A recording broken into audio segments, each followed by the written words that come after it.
Good evening, everyone, and welcome to this, our 5th Digital Music and Memorial Concert. We're delighted you've decided to spend this part of your evening with us. For those that might be joining for the first time, welcome. I'm Ian Sutherland. I'm the Dean of the School of Music here at Memorial University, and it's my pleasure to host this wonderful concert this evening, which is called Bonn Appetit.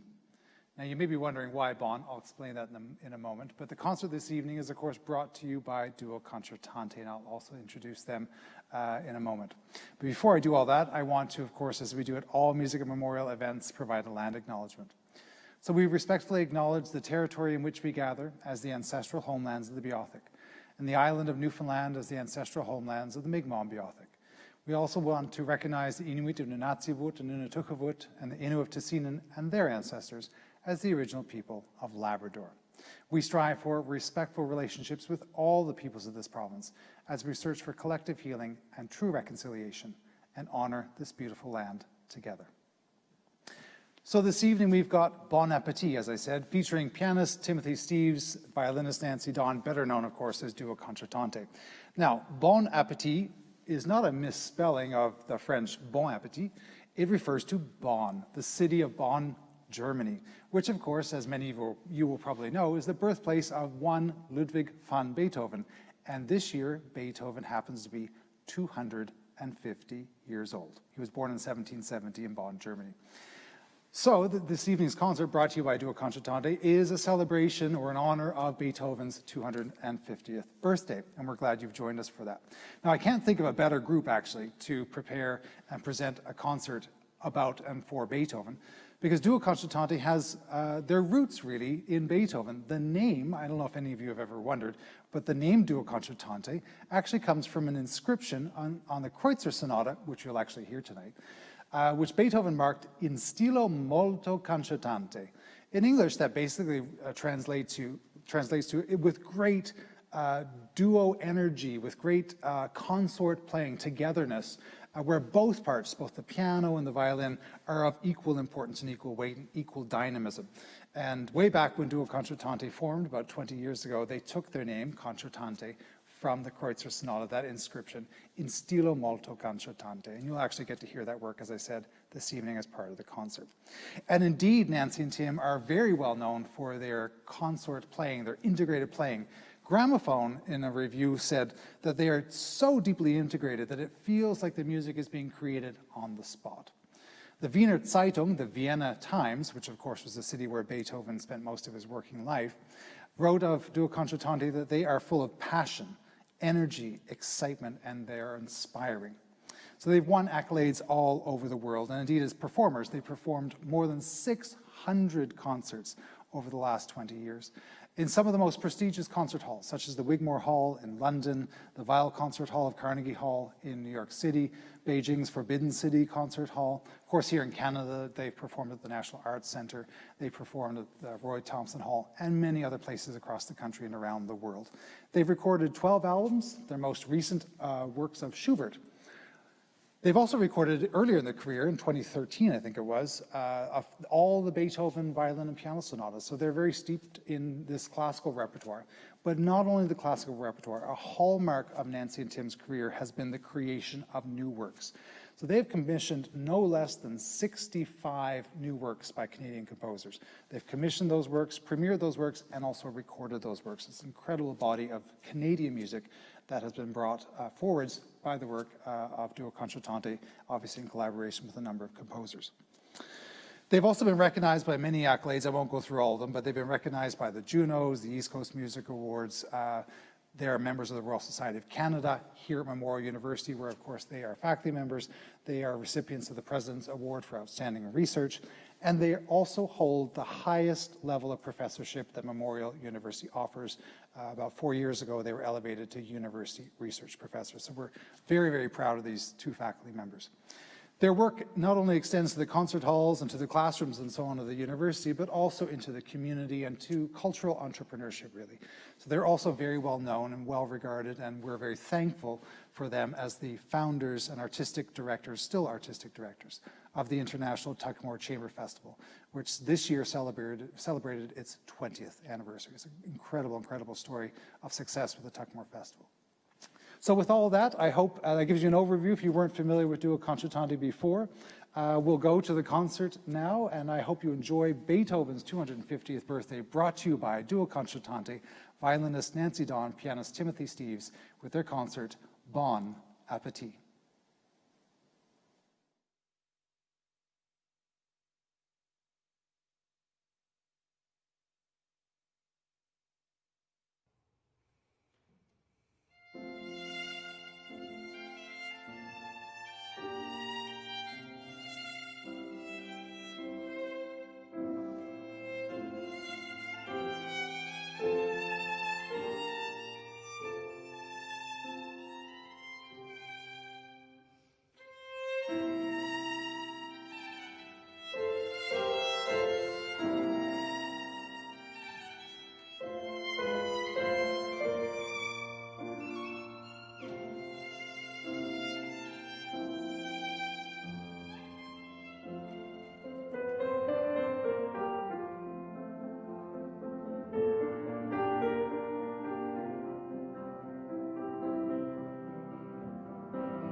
Welcome back, everyone. I hope you enjoyed that performance by Duo Concertante. Bonn Appetit, of course, a celebration of Beethoven's music in this, the 250th anniversary of Beethoven's birth. And in that performance, obviously, we can hear those words from Deutsche Grammophon that talked about the integrated playing and from the Wiener Zeitung about the majesty and the passion, the excitement and the inspiration in their playing. And it's wonderful to have here with me in the studio, none other than Duo Concertante, Nancy Dawn and Timothy Steeves. Welcome, Nancy. Welcome, Tim. Thank you. Yeah. Great. At the beginning of the concert, I talked about your long history with Beethoven, really. I know you've been playing Beethoven for a long time, and I think it was 2013 you recorded all the Beethoven violin and piano sonatas. And of course, your name, Duo Concertante, comes from that inscription in the Kreutzer Sonata. And obviously this concert featured the Kreutzer Sonata, and I know that there's lovely and incredible and wonderful stories about the Kreutzer Sonatas. Do you want to tell us about that sonata and your relationship to it?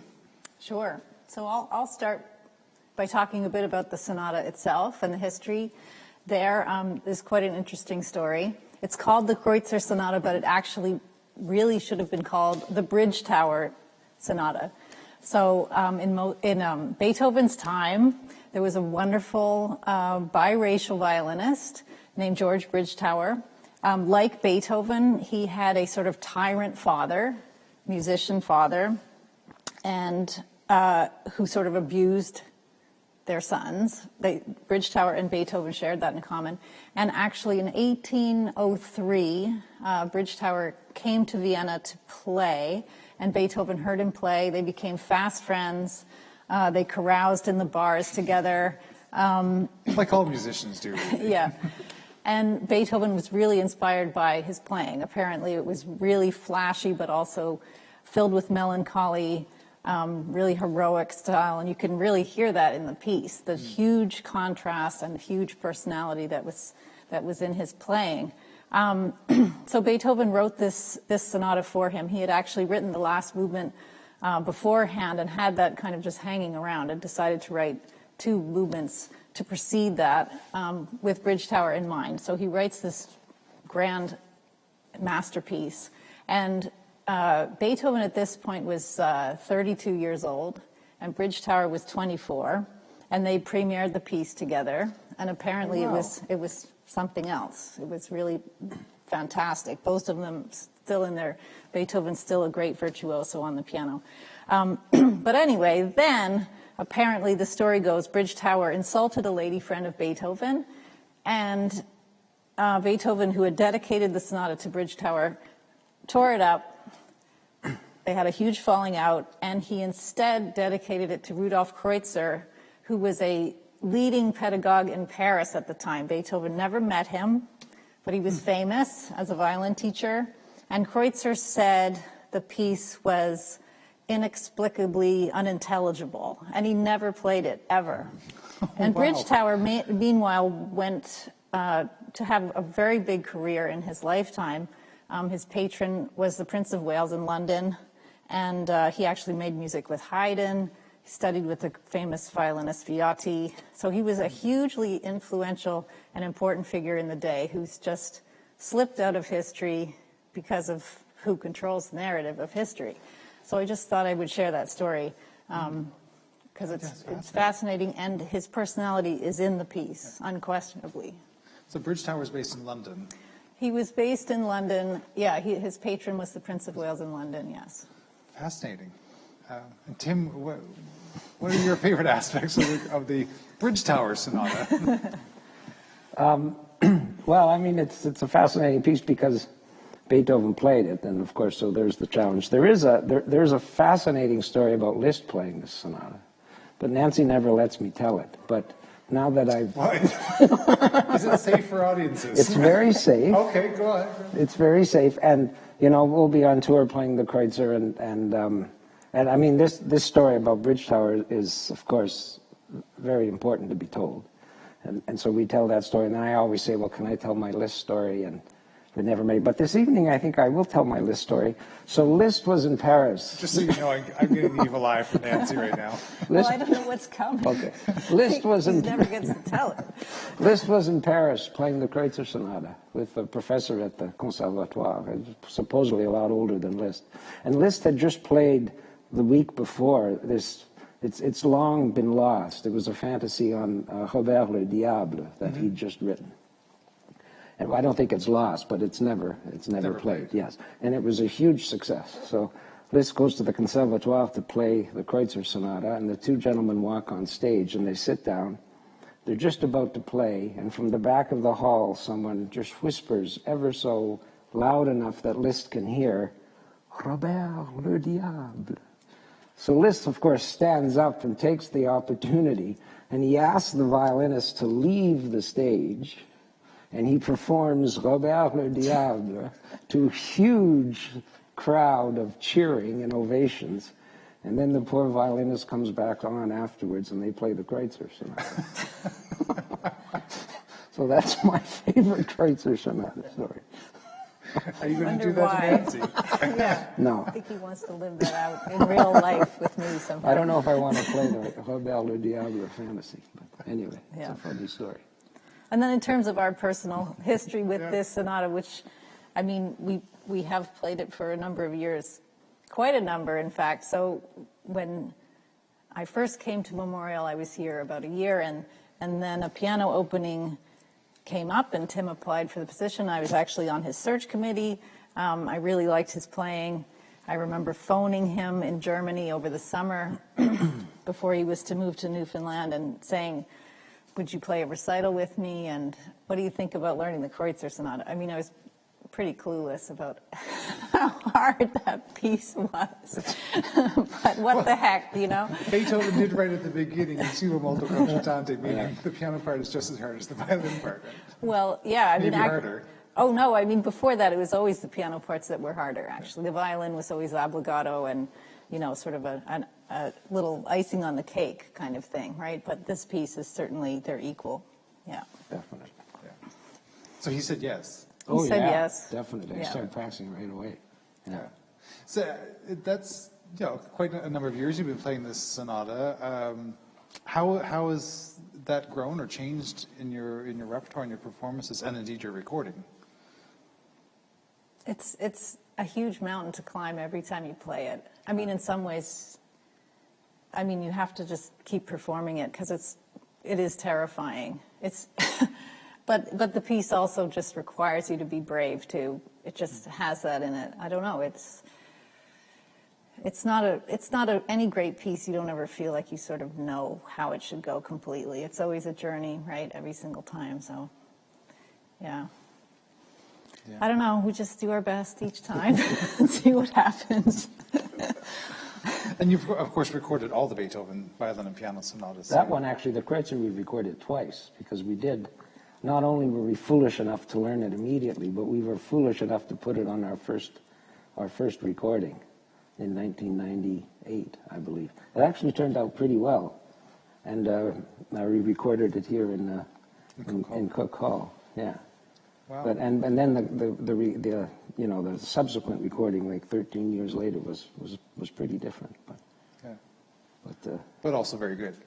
yeah, I guess. So was the Kreutzer Sonata the first thing you guys ever did together? Like, is Pretty that where much. you started? Well, much, yeah, yeah. and a few other things. I mean, Yeah, and we also did- Bartok and Ravel. Like, We did Ravel, and I we don't know did what that- we were thinking. we Like, did let's that- just start with yeah. the hardest possible pieces ever. We did a fantastic Mozart Sonata too. Oh, that's true. In Yeah. G minor, yeah. Great. Yeah. No doubt there's some students listening and watching the concert. What pieces of advice would you give them, whether it's about Beethoven's music or performance, or indeed building a career like you guys have done? Well, what has been particularly gratifying is the fact that, especially with the duo repertoire, I get to do it, over and over again, and just keep working on it. And that's not necessarily the case with a pianist. They'll do duo work once in a while, but I mean, that repertoire, all of the big sonata, duo sonata repertoire is wonderful. It's just wonderful to be able to come back to it, you know, as many times as you can. So that's a particular aspect of, you know, of playing with Nancy that's really exciting. Mm-hmm. And that piece, it's nice to come back to it often, because there's always hope that the next time this little spot will go better, or that little spot will go better. We have a couple pieces like that. The Schubert Fantasy is another one. Uh-huh. You just you look forward to the next time. Is that the same for you as well? Well, yeah, I mean, it's good to be challenged. These are pieces that will challenge you your whole life, and and on every level, technically, artistically, just stamina-wise, every way, you know. So that's a gift to have the opportunity to do it many times and keep growing, hopefully, through that experience. Wow. Yeah. And an incredible performance Oh, for this evening, and of course on the recordings of this work. Yeah, really, really amazing. I don't know if there were any questions from the audience. You can feel free to send any questions in, or indeed send an email to Nancy or Tim and ask them your favorite question about Beethoven or the Kreutzer Sonata, or any of their work, because they've had an incredible career. Well, thank you for being here this evening, and thank you again for such a fantastic performance, and I'm sure we'll be hearing much more from you as the weeks, months, and years go by. Thanks, Ian. Thanks, Ian. You're welcome. So everyone, before we head off for this evening, of course, we do have further information on Dr. Joe Argentino. I think there's a little bit of a twist this evening, though, because he doesn't seem to be lost in the world. He might actually be lost in time. So over to our intrepid gumshoe inspirer, Annie Corrigan. When in the world is Joe Argentino? That's right, Gumshoes. Joe has traded Rameau and Schenker for Einstein and Hawking. Figured bass for the flux capacitor. Great Scott! Our music theorist has turned quantum physicist. When in the world is Joe Argentino? That is now your case. You'll need to use all the evidence you've already gathered, plus these new clues, to bring Joe back to the future. At this time in history, horse manure was a real problem in big cities. With something like 80,000 horses in Joe's city, that's a lot of poop. The Statue of Liberty was completed and shipped from Joe's location to the U.S. during this decade. While most people claim the statue depicts Libertas, the Roman goddess of liberty, we now know better. Got an idea when in the world Joe Argentino is? Email music@mun.ca with your guess. If you're right, you'll get 2 entries into our fabulous drawing to win a concert pass to the Winter 2021 Music at Mun concert series, a Memorial University hoodie, and a trophy. Need more clues? Tune in to the next concert in the Music at Memorial digital concert series, the Newfound Music Symposium, on November 12th. Get to work, Gumshoes! 10 to 9 to... Pete, what measure are we on? When in the world is Joe Argentino? So there you have it. When in the world is Joe Argentino? And if anybody can figure out what measure oboist Annie Corrigan is supposed to be on, also let her know that so she can count properly next time. So thank you all very much for being here this evening. Thank you to Nancy and Tim for the performance, and also for joining me here on the sofa, 6 feet apart, of course. Always a pleasure. And join us for the next events in the Music at Memorial series. You can follow us, of course, on our Facebook, Music at MUN, on Instagram and Twitter, at Music at Memorial. Check out our website, mun.ca/music. You'll find all the information about the concert series and much, much more here at the School of Music. The next up in our series is the Newfound Festival, as Annie Corrigan mentioned, starting on November the 12th. So we hope to see you there. Thanks for being with us this evening, and have a lovely, lovely evening. Bye-bye.